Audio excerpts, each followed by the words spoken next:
اسی ذکر قلبی کا اثر ہے جو دل میں جمع ہوا ہے. ہاں جو دل میں بیٹھا ہوا ہے وہی تو ذکر اصلی ہے. کہ ایمان تو اصلی تصدیق قلبی کا نام ہے اور اقرار باللسان اس کی ترجمانی ہے. سمجھ میں آئی بات کیا لکھ رہے ہیں حضرت والا؟ اس تصدیق قلبی کا اقرار ہر وقت کہاں کر رہا ہے؟ جب کوئی پوچھے گا کہہ دے گا لا الہ الا اللہ محمد رسول اللہ. کوئی نہیں معبود سوائے اللہ کی، بات کے قابل کوئی نہیں اللہ کے سوا. اور محمد مصطفیٰ صلی اللہ علیہ وسلم ان کے کون ہیں؟ پیغمبر ہیں، ان کے رسول ہیں. مگر ایمان ہر وقت دل میں بیٹھا ہوا ہے، ہر وقت ایمان دل میں بیٹھا ہوا ہے. ہیکر کو ایک بات یاد آ گئی، شاید پھر بھول جائے. وَأَلْزَمَهُمْ کلمات التقویٰ، اللہ نے ان کے دل میں کلمہ تقویٰ چپکا دیا ہے. یہ دلیل ہے اس بات کی کلمہ تقویٰ دل میں بیٹھا ہوا ہے. سمجھ میں آئی بات؟ مطلب یہ ہے کہ صحابہ کرام پہلے کیسے تھے اب کیسے ہو گئے. یعنی پہلے صحابہ کرام کیسے تھے، سمجھ میں آئی؟ جو حضور کی اس میں تربیت، جتنی تربیت ہوتی گئی پھر کیسے ہوتے گئے. مطلب یہ ہے کہ صحابہ کرام پہلے کیسے تھے اب کیسے ہو گئے. پہلے ایسے تھے کہ خلاف طبیعت پیش آنے پر لڑنے مرنے کو تیار ہو جاتے تھے. پہلے مزاج کوئی خلاف طبیعت ہوتی ہے لڑنے مرنے کو تیار ہو جاتی تھے. اور اب ایسے ہو گئے کفار سخت شرطیں لگا رہے ہیں، مگر اللہ کے رسول کے سامنے اپنے آپ کو پامال کیے ہوئے ہیں. کیونکہ ہم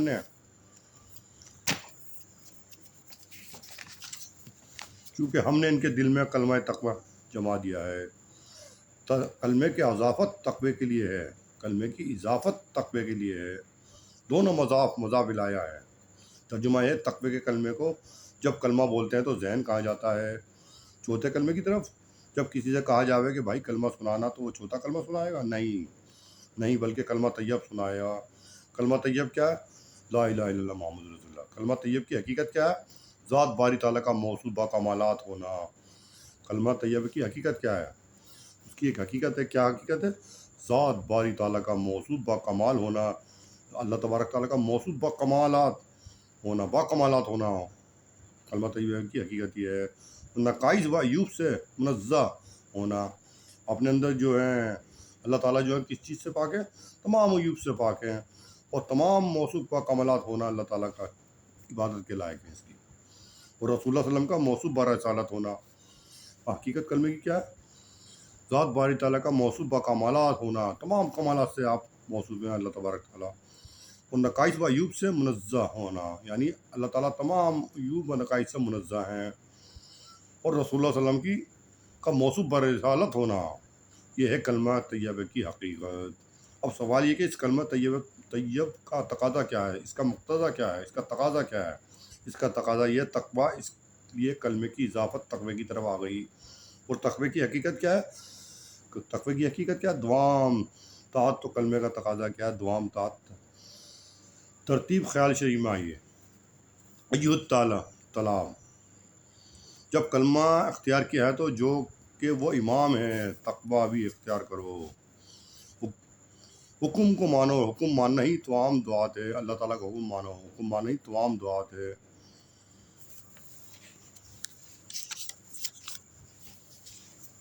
تو الزمہم کلمات التقویٰ میں لفظ کلمے سے ذکر کی طرف اشارہ ہے، اور لفظ تقوی سے دوام طاعت ثابت ہوتا ہے کیونکہ کلمے کی اضافت تقوی کی طرف ہو رہی ہے. تو معلوم ہے کہ کلمے کا اثر تقوی یعنی دوام طاعت ہے.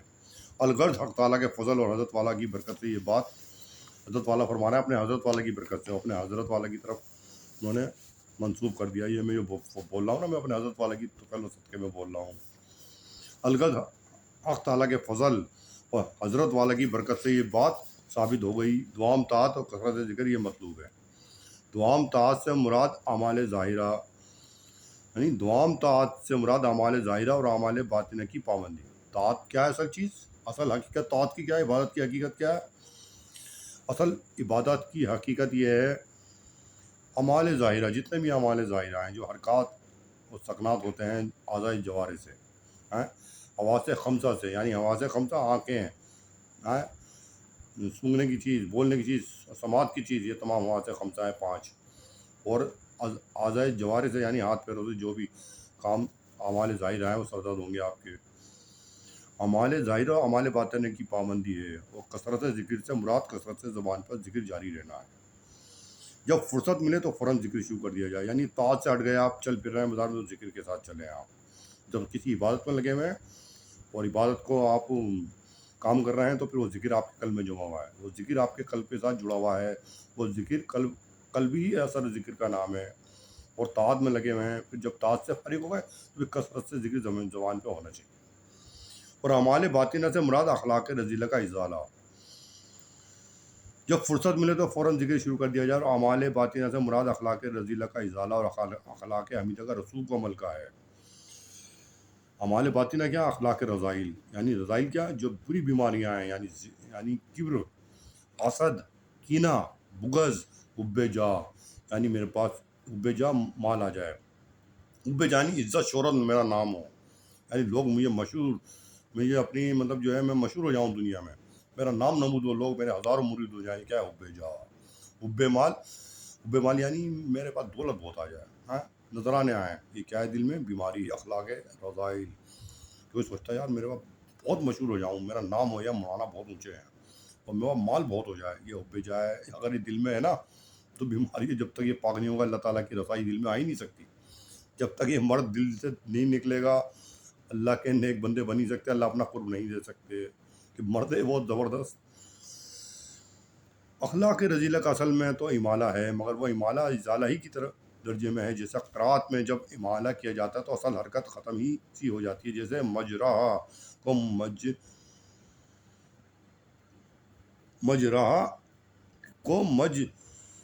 مجرحہ پڑھتے ہیں، تو زبر جو اصل حرکت ہے امالہ میں ختم ہی سی ہو جاتی ہے۔ سمجھ بھائی؟ یہ تھوڑی اردو مشکل ہے بھائی، اس کو تو علماء کرام ہی تشریح کریں گے، لیکن پھر بھی بتا رہا ہوں، جیسے مجرحہ کو مجرحہ پڑھتے ہیں تو زبر جو اصل حرکت ہے، زبر جو ہے مجرحہ پہ امالہ میں ختم ہی سی ہو جاتی ہے، گو زبر کی کچھ بو باقی رہتی ہے، اور اخلاق حمیدہ کا رسوخ و عمل کا اثر حاصل ہونا یہ مقصود ہے۔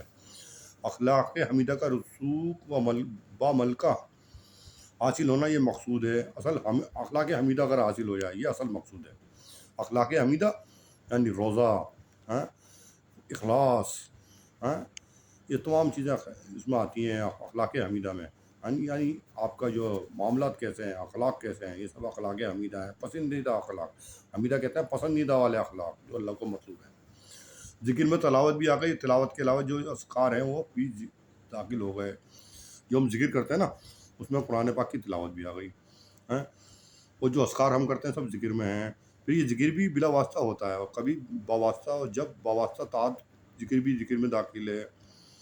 چنانچہ ارشاد ہے کل مطیع اللہ فہو ذاکر، یہ حدیث پاک ہے، حضور اقدس سرور کونین تاجدار انبیاء مقارم الاخلاق حضرت محمد مصطفیٰ صلی اللہ علیہ وسلم کی حدیث مبارک کیا ہے؟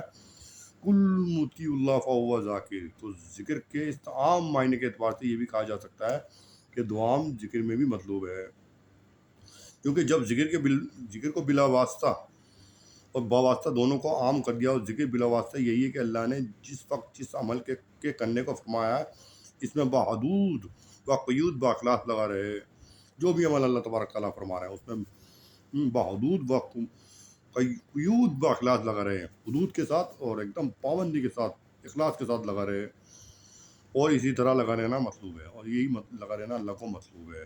تو معلوم ہوا کہ دعام ذکر بھی مطلوب ہے، یعنی ذکر میں بھی دعام مطلوب ہے، اور دعام طاعت بھی مطلوب ہے، دعام طاعت بھی مطلوب ہے، دونوں مطلوب ہی ہیں۔ البتہ اتنا فرق ہے کہ دعام طاعت بلا واسطہ مطلوب ہے اور دعام ذکر بالعموم مطلوب ہے، چاہے بلا واسطہ ہو یا باواسطہ۔ تو جب کسی طاعت میں لگا ہوا ہے تو اسی طاعت کے اندر لگے ہوئے ہونے کے حالت میں ذکر قلبی میں بھی کچھ قلت توجہ آ گئی، یعنی جب کسی طاعت میں لگا ہوا ہے اسی طاعت کے اندر لگے ہوئے ہونے کی حالت میں ذکر قلبی میں بھی کچھ قلت توجہ آ گئی، ایسے وقت میں توجہ اللہ طاعت کو ترجیح نہ دی جائے گی، کیونکہ یہ قاعدہ ہے کہ جب دو عبادتیں بے وقت جمع ہو جائیں اور تقدم تاخیر نہ ہو سکے تو اہم کو مقدم کیا جائے گا۔ دلیل حضرت عمر رضی اللہ عنہ کا ارشاد ہے، میں اپنے لشکر کی ترغیب دیتا ہوں اور نماز میں ہوتا ہوں۔ حضرت عمر فاروق رضی اللہ عنہ کے سامنے دو عبادتیں ہیں، ایک نماز میں کمال توجہ جس کی عبادت ہونے میں کوئی شبہ نہیں. دوسرے تجہیز ترتیب لشکر یہ بھی عبادت ہے، کیونکہ اعلیٰ کلمت الکفار کے مقابلے میں فتح پر موقوف ہے، اور فتح عادت اس پر موقوف ہے کہ لشکر کو طریق جنگ پر ترتیب دیا جائے. تو تجہیز جیش بھی عبادت ہے، کیونکہ لشکر مقابلے میں گیا ہوا ہے، اس لیے نماز میں اس کی ترتیب کی طرف ذہن منتقل ہو گیا. تو اب دو عبادتیں جمع ہو گئی، ایک نماز میں کمال توجہ، دوسری تجہیز جیش ہو، اور دوسری اول سے اہم ہے کیونکہ حضرت عمر فاروق کو امور سلطنت میں مشغولی کی وجہ سے تجہیز جیش کا یکسوئی سے وقت نہیں ملتا تھا، اور نماز میں یکسوئی کی وجہ سے یہ مقصود حاصل ہو گیا،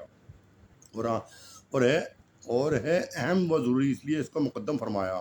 اسی طرح ذکر قلبی و توجہ اطاعت دونوں عبادت ہیں، لیکن عین اطاعت کی طرف ذکر قلبی کی طرف توجہ ضعیف ہو جائے تو یہ مجروح اور توجہ اطاعت رائج ہو گئی. اسی طرح حضرت عمر فاروق رضی اللہ عنہ کبھی خطبہ پڑھتے ہیں کچھ اور زبان سے نکال رہے ہیں، سامعین حیران ہیں یہ کیا خطبہ پڑھتے فرما رہے ہیں.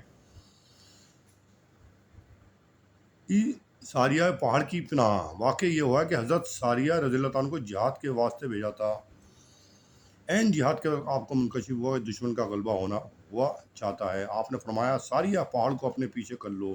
یہ آواز کرامت کے طور پر اہل لشکر کے کان میں پہنچ گئی. فوراً اس پر عمل فرمایا، دشمن پسپا ہو گیا، ہار گیا. ایسا معلوم ہوتا ہے کہ پہاڑ کی جانب سے گھوم کر دشمن کے آنے کا احتمال ہو گیا. تو دیکھیے خطبہ طاعت تھا، ایسی طاعت کے خطبہ نہ ہو تو جمعہ ہی نہیں ہوتا، اگرچہ جمعے کی نماز کے بعد بھی خطبہ پڑھ لے تب بھی نہیں ہوتا. تو دیکھیے حضرت عمر فاروق نے ایک طاعت میں دوسری طاعت اہم کو تاکیل فرمایا، اختتام نماز تک اس کو موقع نہیں فرمایا کیونکہ اہم تھی. سمجھ میں آئی؟ اب اس کو میں ختم کر رہا ہوں. اب میں اس کو تشریح کر رہا ہوں بفضل باری تعالیٰ اپنی شیخ کی برکت کہ طاعت کے بعد دو عبادتیں جمع ہو سکتی ہیں. سمجھ میں آئی بات؟ وہ جائز ہیں، شریعت کے مطابق ہیں.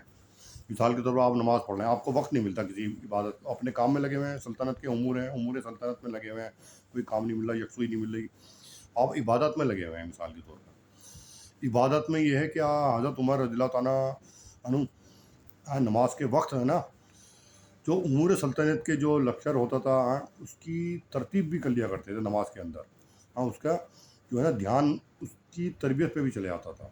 یہ جائز ہے، یعنی دو عبادتیں جمع ہو سکتی ہیں. یعنی آپ نماز پڑھنا ہے، اس کے ساتھ دوسری عبادت جو ہے نا امور سلطنت کے جو لشکر کو مطلب کس طرح کام کرنا ہے، کیا کرنا ہے، وہ نماز میں بھی آپ حضرت عمر رضی اللہ عنہ کر لیا کرتے تھے. وہ منافی نماز نہیں ہے، دو عبادتیں ایک ساتھ جمع کر دی ہیں اللہ تعالیٰ نے. جیسے میرے حضرت والا فرما رہا ہے ذکر عبادت میں دو عبادتیں شامل ہوتی ہیں، یعنی قرآن تلاوت جو کر رہے ہیں نا نماز میں آپ پڑھ رہے ہیں وہ ذکر میں ہی آ گیا. ایک مرتبہ یہ بتا رہے ہیں کہ حضرت عمر رضی اللہ تعالیٰ خطبہ پڑھ رہے تھے، جمعے کا خطبہ. یہ باطن سے مراد ہے، باطنی کیفیات ان پہ طاری ہو گئی، یعنی حال طاری ہو گیا، اللہ نے منکشف کر دیا حالات. حضرت ساریہ رضی اللہ تعالیٰ ایک جگہ لشکر کے ساتھ جا رہے ہیں، ان کو اللہ تعالیٰ نے منکشف کر دیا، اشارہ کر دیا کل پر کہ پیچھے دشمن جو ہے تعاقب کر رہا ہے، پیچھے لگا ہوا ہے، اور حضرت ساریہ رضی اللہ عنہ کو پتہ نہیں ہے. تو خطبہ دیتے ایک دم انہوں نے کہا ایک کرامت تھی اس کی. حضرت عمر رضی اللہ تعالیٰ کرامت ولی سے ظاہر ہوتی ہے اور معجزے نبوت سے ظاہر ہوتے ہیں. جو بھی معجزہ ہوگا وہ نبی سے ظاہر ہوگا، پروفٹ سے، اور جو ان کے بعد جو ہیں بالواسطہ جو ان کے تقلید پر ہیں ان سے کرامت ظاہر ہوگی. اللہ تعالیٰ نے کرامت ان پہ یہ ظاہر ہوئی. کل پر انشرا ہوا کہ ساریہ کے حضرت ساریہ رضی اللہ عنہ جو لشکر کے ساتھ چل رہے ہیں جہاد کے وقت، اور ان کے پیچھے دشمن تعاقب کر رہا ہے، تو انہوں نے وہیں بیٹھے کھڑے کا خطبہ چھوڑ کے کہ ساریہ سنبھالو اپنے آپ کو، پہاڑ کے اس میں لے لو، پہاڑ کو اپنے بیچ میں لے لو، یعنی پہاڑ کے کی طرف چھپ جاؤ. تو ان کو وہاں سے کتنی دور ہے، کتنا مسافت ہے سفر کی، یعنی میلوں دور ہوں گے بہت. تو وہیں کھڑے کہہ دیا انہوں نے. روحانیت سے ان تک بات پہنچ گئی. کل پر انہوں نے اپنے آپ کو محفوظ کر لیا دشمن سے. یہ بھی عبادت میں شمار ہے. بتا رہے ہیں خطبے کے ساتھ دو عبادتیں شامل ہو گئی، یعنی خطبہ پڑھتے پڑھتے یہ بات کہہ دینا بھی یہ بھی عبادت میں، اور یہ اللہ کی طرف سے ہے. ایسا ولی کو اللہ تعالیٰ کر سکتے ہیں. یہ کون تھے؟ حضرت عمر رضی اللہ تعالیٰ. یہ ثابت ہے، ایک حکایت اور یہ کرامت جو حضرت عمر رضی اللہ عنہ نے خطبہ پڑھتے وقت کہی تھی. تو عبادت دو ساتھ ایک ساتھ جمع ہو سکتی ہیں. سمجھ میں آئی بات؟ اس لیے نماز پڑھتے پڑھتے جو ہے آپ جو بھی کسی مسئلے پر آ جائیں، مثال کے طور پر یہ بتایا سہل زمان میں کہ نماز پڑھتے پڑھتے کوئی مسئلہ بھی آپ نماز کے اندر حل کر سکتے ہیں، یہ خشوع سے منافی نہیں ہے، خشوع اور خضوع سے منافی نہیں ہے، سمجھ میں آئی بات؟ کیونکہ حضرت عمر رضی اللہ عنہ نماز کے اندر امور سلطنت کے ہاں کام کو بھی سنبھال لیا کرتے تھے نماز کے دوران، یکسوئی انہیں وقت میں ملتی نہیں تھی تو اس وقت وہ کر لیا کرتے تھے، تو طاعت کے ساتھ دو طاعت جمع ہو سکتی ہیں، سمجھ میں آئی بات؟ تو اس لیے کوئی بھی کام میں آپ دعام کریں، طاعت میں دعام ہے اور ذکر میں کثرت ہے، یعنی جب آپ کسی طاعت میں لگے ہوئے نا عبادت میں، اللہ کی عبادت کے ساتھ کوئی کام کر رہے ہیں وہ سمجھ لو ذکر ہی ہے، وہ قلبی ذکر آپ کے ساتھ جڑا ہوا ہے، اصل یہ چیز ہے ساری۔ حضرت والا رحمۃ اللہ نے اپنی مجالس مسیح امت میں ہاں اس کا انشرا کر دیا، اس کو اپنے زبان مبارک سے بتا دیا، سمجھ میں آئی بات؟ یہ تمام چیزیں ہیں جو میں نے آپ کے خدمت اقدس میں عرض کرتی ہیں۔ اللہ تعالیٰ اس کو ذہن نشی کرے اور آپ کو اعمال صالحہ کی توفیق آسانی سے نوازے، اور آپ کے طفیل میں مجھے بھی مرتے دم تک آپ کو مجھے ثواب اللہ نعمت عطا فرمائے، اور غیروں کو جو غیر ہیں ان کے لیے میں دعا کرتا ہوں اللہ تعالیٰ انہیں کامل توحید کی طرف مستمرہ عطا فرمائے، اللہ تعالیٰ انہیں ہدایت کامل عطا فرمائے، آمین ثم آمین۔ یا سید المرسلین حضرت محمد مصطفیٰ صلی اللہ علیہ وسلم کثیرا کثیرا۔